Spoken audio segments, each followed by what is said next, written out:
Director Richard Rowley.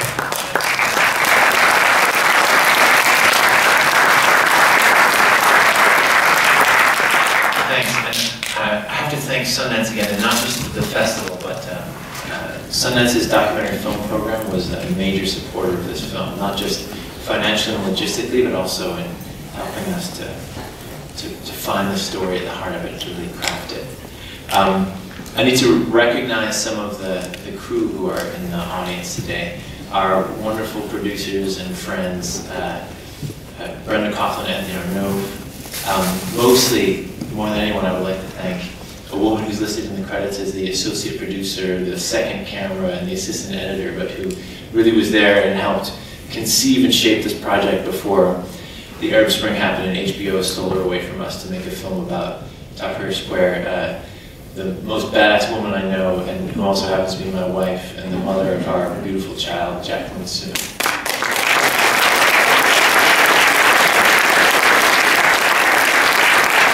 And for this Q&A, I want to invite down two of my brothers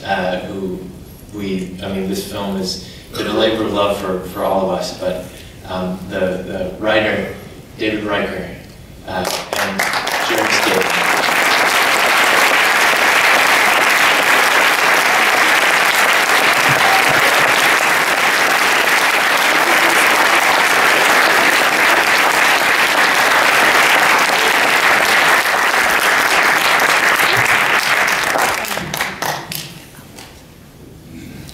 Wow, this has been a very overwhelming week. Every time I see that there's actually full houses, I'm blown away by it, because when Rick and I started working on this film, it was a very, very different movie, and both of us have sort of spent much of our lives as journalists working with no health care and living check to check, and never have viewed it as a job, always as a way of life. And there's someone in the audience that I really want to thank, because I didn't go to college for journalism, and on my Facebook page I list my university as Democracy Now. But my dear friend and mentor Amy Goodman is here.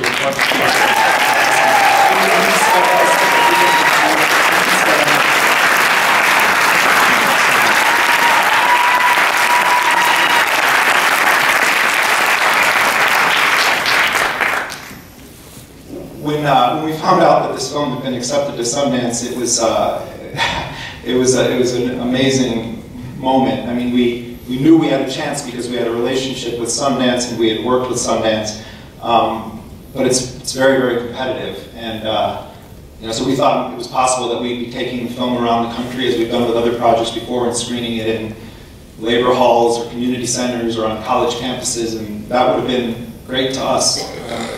Try to get as many people to see it as possible. But when we got into Sundance, one of the tribal leaders that we interviewed in Yemen called me up. He had seen an announcement that something happened with our film, and he had never heard of Sundance, so he Googled it on his BlackBerry. And he called me up and he said, I can't believe this. He said, I don't know what a Sundance is, but is Mr. Robert Redford going to see this film? And it's interesting because he wasn't joking around. It meant something to him that someone that he perceived as a very important American, a sort of iconic figure that's known around the world, would have anything to do with the story of the people that we covered in Yemen, or would know the name of the village of Al Majala. And part of the reason that we let our credits roll to the very end is because the names of the people that you see there listed as Yemen country coordinator, or Afghanistan country coordinator, or Somalia country coordinator, are the people that really made this film. They're the ones that take the real risk and are paying a very high price for working with foreign journalists. Rick and I can parachute in to a country, and then we can come back to the United States and be thankful that we're safe and with our families. And so many of our colleagues, this is their daily life. This isn't a 10-day reporting trip or a month-long reporting trip. This is their existence. So we're very humbled and honored and in awe of the bravery of so many of the people that we worked with. And before I hand it over, or we open it up for questions, I also just wanted to recognize a couple of other people here. The great human rights campaigner Jemima Khan is here tonight, who's done such terrific work on the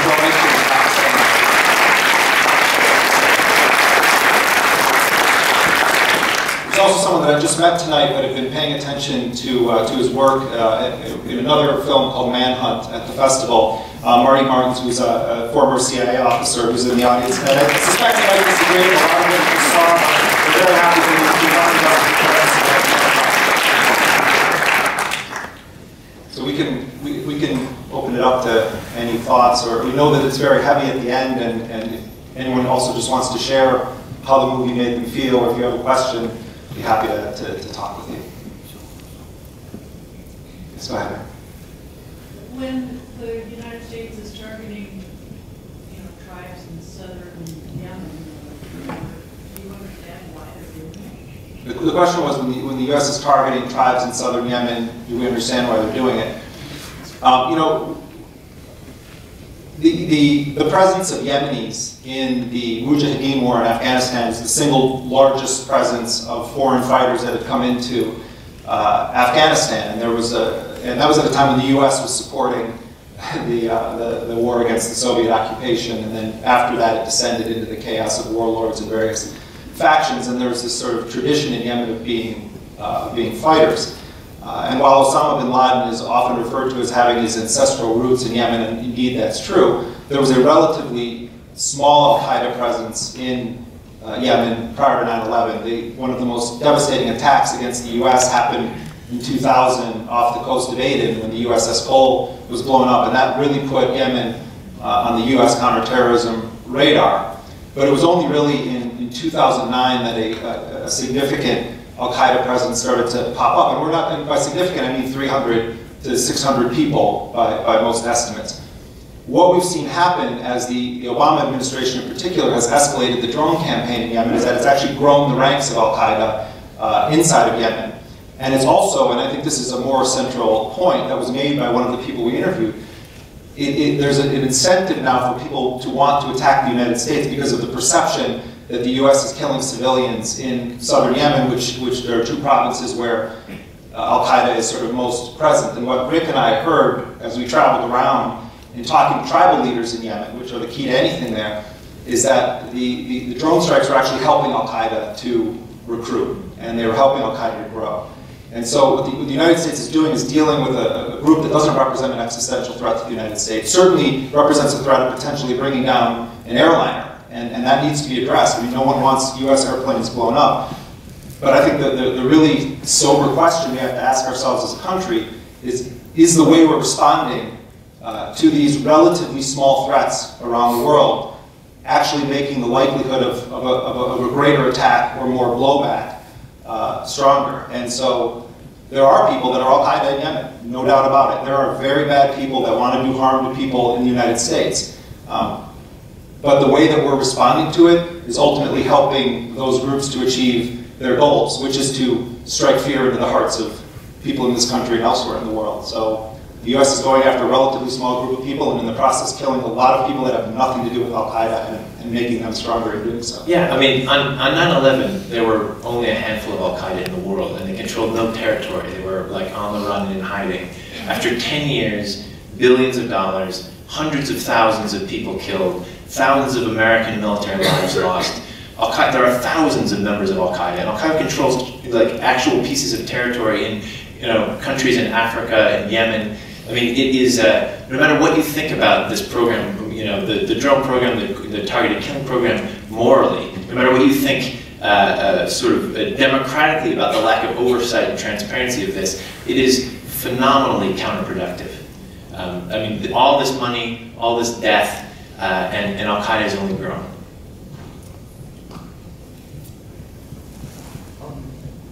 One thing that you uncovered in Somalia that in one of your articles was a black site operated by the U.S. How does that fit into the overall narrative you uncovered in Somalia? Because that's something that wasn't discussed in the film, and I'm very interested in how it works into the overall impact of imperialism in that nation. So this story that he was asking about, a story that I did last summer about a prison that is in the basement of the Somali National Security Agency. And what happened was that when we flew into Mogadishu, Rick and I saw this very new compound that had been built at the Aden Ade airport. And it looked to us like a FOB, like a forward operating base that we had seen in Afghanistan. And bizarrely, it was sort of painted pink. The Somalis called it the Pink House. And as we settled in, we were asking our contacts in Somalia, you know, what is that facility that's at the airport there? It looks unusual and new. And they said, oh, that's Guantanamo. We said, what do you mean it's Guantanamo? Like, oh, that's where the Americans are. And to make a long story short, during the course of my investigation, I talked to senior Somali intelligence officials who were liaising with US military intelligence and the CIA in Mogadishu. And what it is that the US has set up a counterterrorism training center at that airport where they're training a Somali force that is going to go out and hunt down the leadership of al-Shabaab. The US wants to have Somalis doing the hunting, so to speak.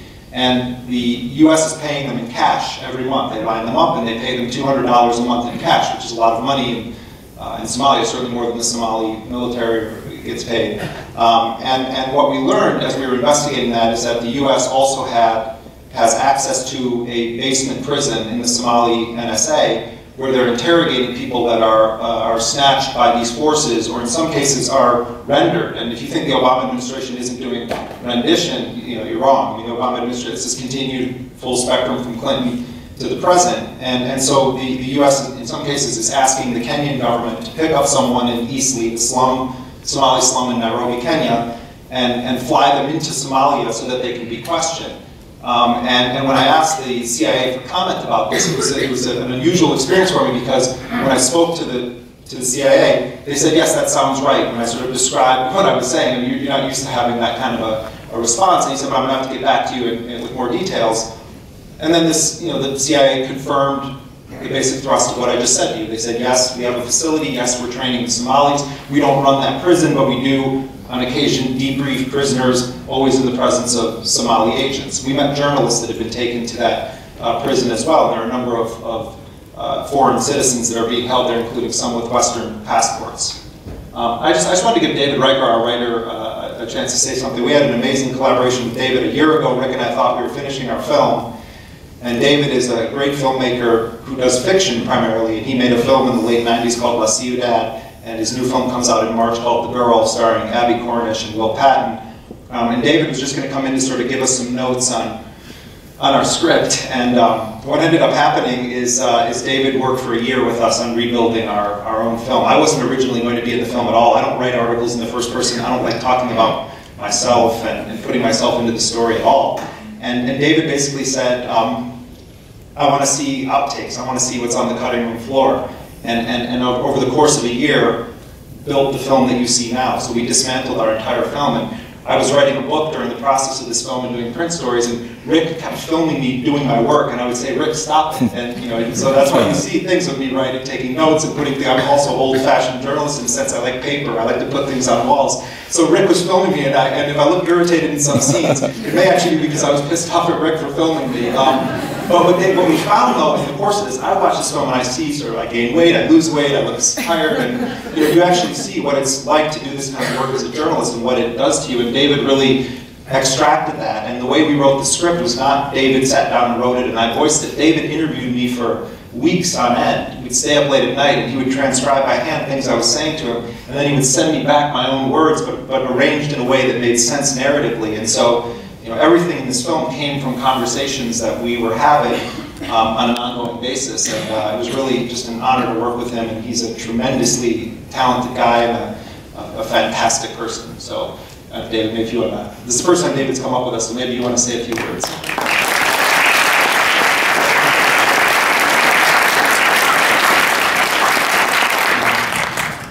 Well, it is really been a privilege to work with him for me. And I guess what I would say, I haven't been invited on the stage. I prefer to be at the back. Is that I felt, I think, the same level of trust from Jeremy and Rick that they felt from the families that opened their homes to them and told them these stories. And with that trust came this awesome sense of responsibility. certainly the most I've ever felt as a writer. And I think it's a testament to Jeremy that he was willing to open up, because he was very reluctant to be a character in the film. And just to say this, I've known Rick and Jeremy a long time, many, many years, and I admire the work they do, but I also, I've worried about them. I really have worried about them. And I'm aware that they have suffered to make this film. That we don't see, that I hadn't seen what they were bringing back because we're not meant to see it. And because we're not, because this immense effort is made to not allow us to see it, that for them to go there and see it was taking a toll, and I really could feel that. And asking Jeremy to allow the film to explore what was going on inside was a major decision, and I really appreciate that he did it, and that both of them invited me into the madness of this past year. So, thank you for that.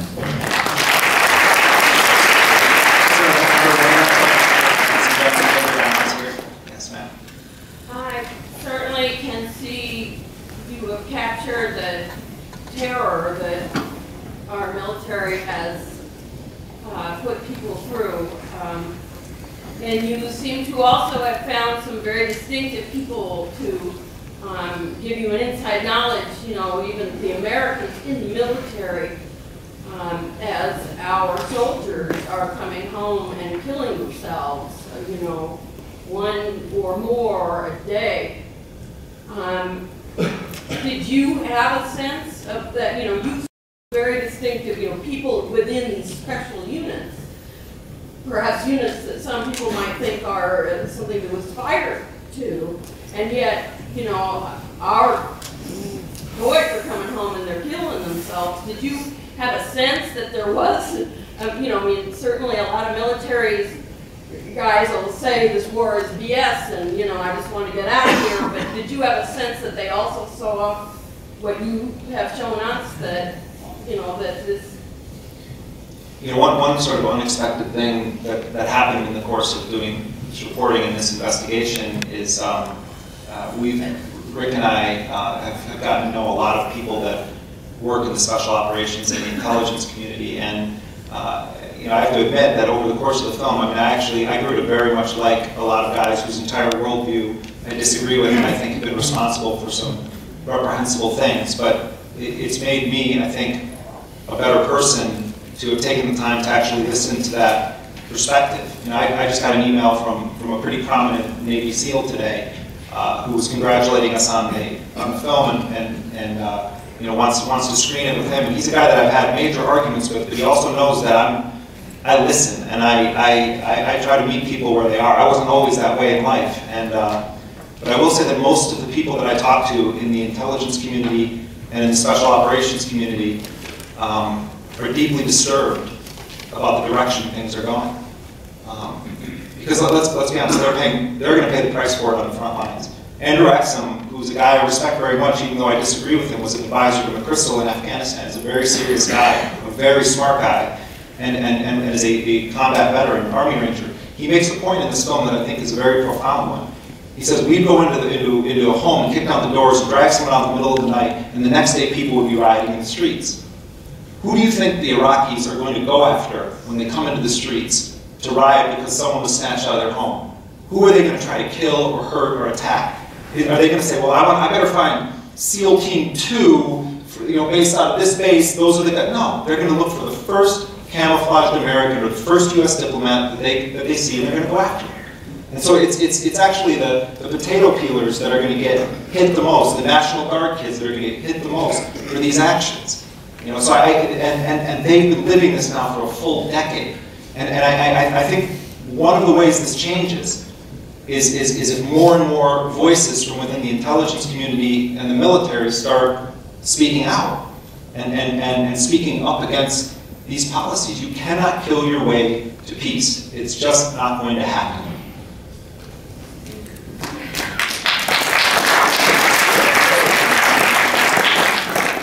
just wanted to congratulate you on a remarkable and brave and remarkably brave film that, like your book, Blackwater, I think can shatter paradigms and the way we view war and ourselves in the world.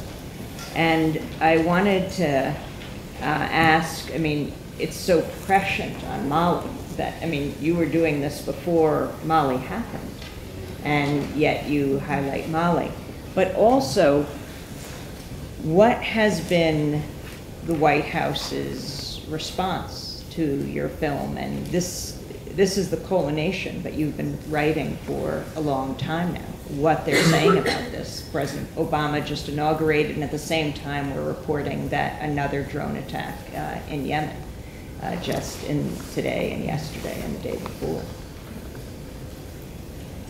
The White House hasn't said anything about our film, and I mean, it hasn't shown yet, but they also, I mean, I wrote a number of articles. I was on Democracy Now! A lot of times talking about these issues. One article that I wrote, and we told the story there, I got this unprompted call from Admiral Mullen's office, and it was really a chilling sort of call. I tried to comment from the White House on it, and they didn't call, and then I get this call out of the blue from the advisor to the chair of the Joint Chiefs saying, if you publish this, you're going to be on thin ice. I have to say that I have found this administration to be utterly lacking in transparency, despite all of the rhetoric of change. It's deeply, deeply disappointing as a journalist to see the attacks on whistleblowers, the manipulating of facts, the refusal to be straight with the American people on policies that need to be overseen. If we are going to be about the business of killing U.S. citizens without indicting them or without putting them on trial, I don't think Anwar al-Awlaki is a good man. I think there's a lot of there's a solid argument to indict Anwar al-Awlaki for a number of things. The issue here isn't is al-Awlaki a good man or not. The issue here is, did he have rights as a U.S. citizen? And this administration, I mean, it's painfully ironic to see the Bush administration's legal team, people like Jack Goldsmith, coming out and saying, this administration took things way farther than we did. I mean, in our time, look at all of the outrage about taking prisoners and putting them in a prison that has some semblance of a legal system. Now, you can argue with those guys. They don't have much moral credibility on this, but they have a good point.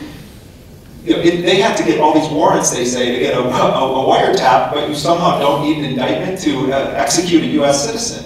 I mean, it's gotten so bad that those guys can pretend to stand on some moral platform about this. And that's extreme, because we saw what happened in these 10 years with the White House. It's remarkable. And then they take someone like John Brennan, who couldn't get confirmed the first time around. Then he becomes the default assassination czar for the United States. And now he's going to be the head of the CIA. The CIA is not in the business of gathering intelligence anymore. In Yemen, there's no real intelligence operation. It's surgical strikes, signature strikes.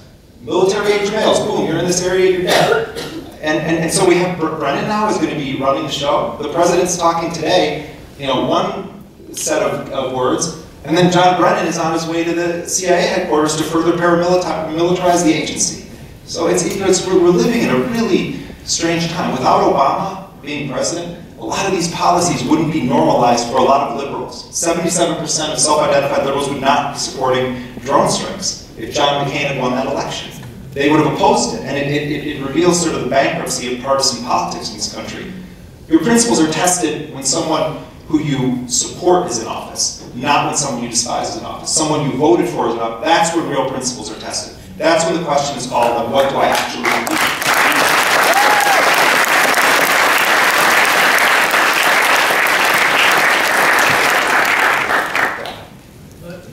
On a similar link there. Oh, sorry, people can direct questions at these guys too, if at all possible. Just I was just going to comment. It was interesting that you had Congress hearing on the Blackwater stuff, and then you with Senator Wyden as well, talking on this.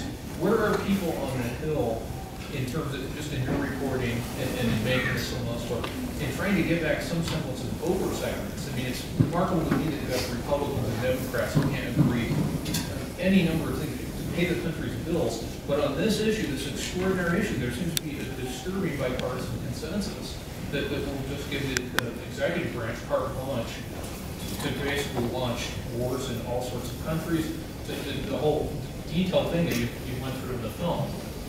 I mean, I think that the bunch that we have on Capitol Hill right now are just totally asleep at the wheel in their responsibility to conduct any sort of oversight. And I think that what's happened is that the metric for success is now being defined by body counts. And I mean, I've talked to people from the intelligence world, military world, they say when we go up to Capitol Hill, you know, we try to ask for funding that's non-kinetic or non-lethal funding. And all the people on the Hill want to talk about is who are the leaders that were killed last week. And remember when Obama was asked something unrelated to the wars about his resolve, and he said, if anyone wants to test my resolve, you know, ask Osama bin Laden and the 20 people that, you know, that I bumped off. I mean, he didn't use the phrase bumped off, but you know, that my administration took out. That's how things are being, that's how success is being defined. Congress is totally complicit in it. And you know, the Democrats in many ways are more responsible than the Republicans because there has been no opposition. The idea that only 6 members of Congress, Alaki's name wasn't mentioned in that bill. 6 members of Congress would sign on to something that simply said that the president doesn't have the authority to order the assassination of a U.S. citizen without trial. The idea that only 6 members of Congress would sign on to that, to me, is the most chilling commentary on where things stand on this issue. I don't know if either of you guys want to add something. Does anyone have a question for someone other than me? No. Promise it's not for me? Okay, go ahead. So first, I just want to say thank you. You guys are trying to solve a problem that's one of the most important in the world. You're giving a voice to people who don't have a voice. You're trying to create a protective umbrella for those who can't protect themselves. So thank you. That's incredible. My question is, with all the people you interviewed, all the families, was there anybody, you've identified the problem when you say you can't, you know, kill your way to peace, but in your guys' travels, has there ever been anybody that said, you know, hey, this is a solution, this is what I, you know, this would work? Like I sat next to a guy on a plane once from Lebanon, and he said, if the U.S. military went in and dropped goats in every village, you know, that would say a lot. You know, like something like that. I mean, this is kind of a trite, you know, simple question with a complex answer, but has there ever been anything that's, you know, been said to you that would be a good solution? Yeah, I think, I mean, at this point, I mean, I've been a war reporter covering Iraq and Afghanistan since the beginning of the Iraq War. And those countries have been torn to bloody pieces. I mean, the society has been completely fragmented and destroyed by war. I mean, that's what war does. I mean, these global wars are turning places like Yemen and Somalia and Iraq into terrifying places. And at this point, I really don't believe that there's anything that the U.S. can do except stop this cycle of violence that is not going anywhere. I mean, but really, that's not what the film is not supposed to answer questions like that. I mean, what the film is really trying to do is, you know, I mean, the global war on terror is the most important story of our generation. It's a war that has gone on for longer than any other war in American history, and it's killed hundreds of thousands of people. And we know next to nothing about how it's being waged. We know nothing about it. I mean, it's waged now by units that officially don't exist, on front lines where wars aren't officially happening, and it's producing, you know, engines for continual violence. What needs to happen, I mean, what the film is trying to do is to make this invisible war visible, to allow us to see the wars that are being fought in our name, and to begin discussions like the one that you're trying to be in now, you know, in the public, and hopefully in places like Capitol Hill, about that, about how we find a way to end the longest war in American history. Last question. Yeah, we can take one more, and then we'll be happy to stay for a few minutes, but we have to come back to Park City. Yeah, go ahead. How do you get this film to a wider audience? And more importantly, how do you get it to an audience that may not want to see it? Well, actually, we're very excited about that. I mean, I am town in northern Michigan that I grew up, and we can announce that we've signed a deal with IFC Sundance Selects. It's going to put this film in theaters.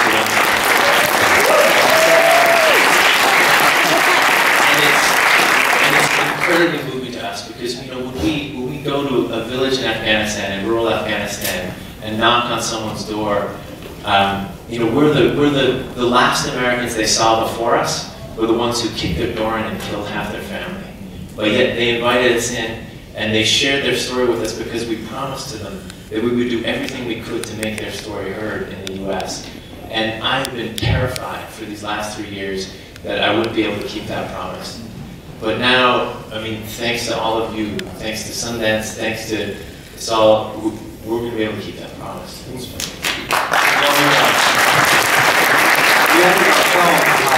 spent months trying to figure out how to end our film, and we decided to end the film on a question because every other thing that we had written or that we thought about felt like it was either arrogant or pretending to speak in a wonky voice that's not our own, and we decided to end it with a question because the spirit of the film is not to tell those in Washington how to do their job better.